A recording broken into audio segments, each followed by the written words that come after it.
In 1937, Sam Haber placed a handball into his son's crib. That simple gesture and that tiny ball would not only lead his baby boy to greatness, it would also lead him into the dark side of competition and fame. The boy in the crib was Paul David Haber, and growing up as a Jew in the Bronx during the 1930s, it soon became clear Paul wasn't your average boy. Brilliant, hyper-competitive, and confrontational, Paul's defiance at both authority and responsibility shone through at an early age.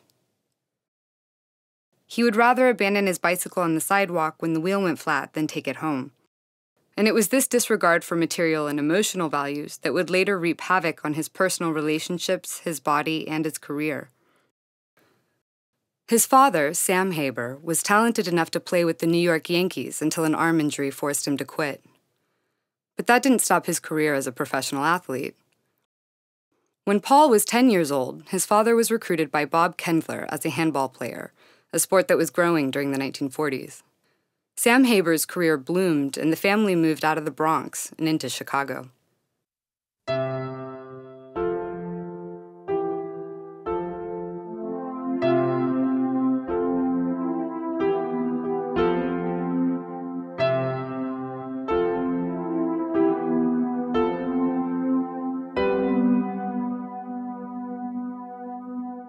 Paul Haber was a skilled and talented handball player. He played his first handball game at the age of 6, and while his dad competed in the handball circuit, Paul would play with him, and they were good. So good that together they were elected into the Sports Hall of Fame as the first father and son handball players. But their father and son relationship wasn't easy, and Paul did not have a normal childhood. Paul's dad was often verbally and physically abusive to both his wife and his children. He would push Paul to do more and be better.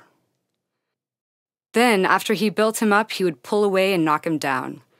It was a dangerous combination of aggression and competition, and Paul carried it through into his adult life, for the desire to win was in Paul's blood, and so was the athletic skill. With his father leading the way, Paul was influenced by some of the top handball players in the world, including Johnny Sloan. Paul witnessed the type of lifestyle they lived and the type of fame and recognition they achieved. It was the lifestyle that appealed to him, and he was more than willing to slip into it. Millionaire and business owner Bob Kendler ran the Handball Association. He defied the AAU, setting up his own championships. It was his influence in the sport that made both Sam and Paul handball champions. With his brilliant mind, quick wit, and charming attitude, Paul quickly learned the tricks of the trade, both on the court and off. He became a professional guest, showing up at various Handball Association managers' homes for dinners and free room and board. All his life, Paul thrived on taking chances and pushing the boundaries. If he made a few bucks along the way, then it was even better. As a teen, he went so far as dressing up like a scout and conning money out of the neighbors. Another time, he stole his father's new car and wrecked it. He ended up in the hospital with a brain injury for that prank. Later, he got an underage girl pregnant. And while he did get a job driving a laundry truck for a short time, he eventually skipped town and hid in California, abandoning both her and the baby. California had a calming effect on Paul. Focused on becoming a professional golfer at the time, he cleaned up his act and gave golf lessons between touring on the PGA. But the dark side was calling out to him, and the name it called was handball. In 1966, Paul won the National Handball Championship, making him more money than he ever made playing golf. And then, in 1967, he played Bill Yambrick, one of the best players of the time. Yambrick's game was one of stamina. A true athlete, Yambrick had no vices. He trained hard, ate healthy, and didn't smoke. One of the quickest and most ambidextrous players ever to grace a handball court, Bill Yambrick earned 3 YMCA single titles and was known as one of the nicest men in handball. Paul did not have this type of nice guy reputation. Whereas Yambrick was rumored to drink milk before bed, Paul smoked 5 packs of cigarettes a day, drank incessantly, and stayed out to all hours of the night. Paul was the bad boy of the handball circuit.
won the National Handball Championship twice, but for him, that wasn't enough. In order to be the best, Haber had to beat the best. And in the 1960s, the best was Jimmy Jacobs. Jimmy Jacobs was considered the best athlete of all time. Like Haber, he played a number of different sports and was considered a god on the handball court. Haber was determined to defeat Jacobs and show him who the best really was. The match was set and thousands of dollars of bets made. It was the match of the year. Having made a name for himself in the handball circles, Haber was known for using every trick in the book to win. He would sometimes take long breaks to catch his breath, inspect a ball a little too often, and call numerous timeouts to change his handball gloves. He also attempted to intimidate referees. But at the same time, he added a certain finesse to the game. Watching Haber was both entertaining and awe-inspiring.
The Haber-Jacob match ended abruptly.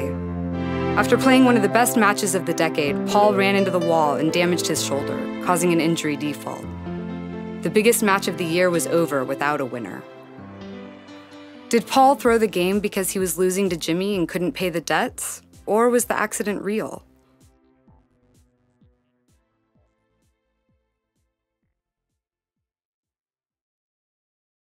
After playing for years, Haber agreed to one of his most legendary matches, the hands against the racket match in Memphis.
The media loved Paul, but they weren't the only ones. Women were also attracted by his charm. But like all of Paul's other possessions, they were abandoned.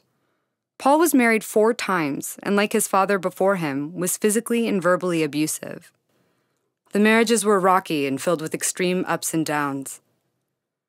One of his wives, a former topless dancer, constantly hunted him down. She was always after him for money to support her and his sons. But alas, Paul was not destined to be a family man, and he turned his back on his children. Success didn't make Paul more responsible. Instead, the more successful he was on the handball court, the more destructive and out of control his personal life became. On the handball court, Haber was a hero and a superstar. He took the sport to a level of celebrity that was previously unknown, even going so far as to marry one of his wives, Mary, on the handball court.